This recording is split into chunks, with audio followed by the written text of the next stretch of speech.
How to install a smart triple play on a 18 and up Softail. These are your 3 rear fender connectors.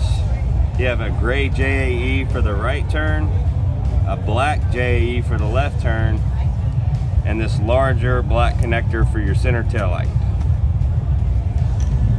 On your triple play, it daisy chains in. We're going to start with the center tail light. Slide this out, press it down. We have a male connector that's going to plug into the female connector.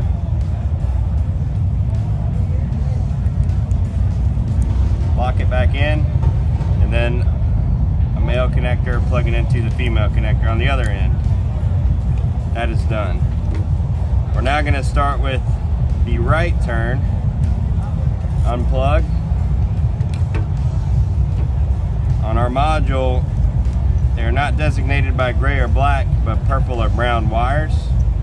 So take the brown male into your gray female, and your brown female into the gray male. Last, we're going to be on the left turn signal JE. You only have 2 remaining connectors, a purple and a purple. Purple male, a purple female. And that is all your connections for the tail light. You now have to run your P&A connector down and find your P&A, which is plugged into this port. It is not plugged into anything else. It's just a holster for the connector. Release, run your P&A wire down, and plug it in. And that are all your connections for an 18 and up Softail.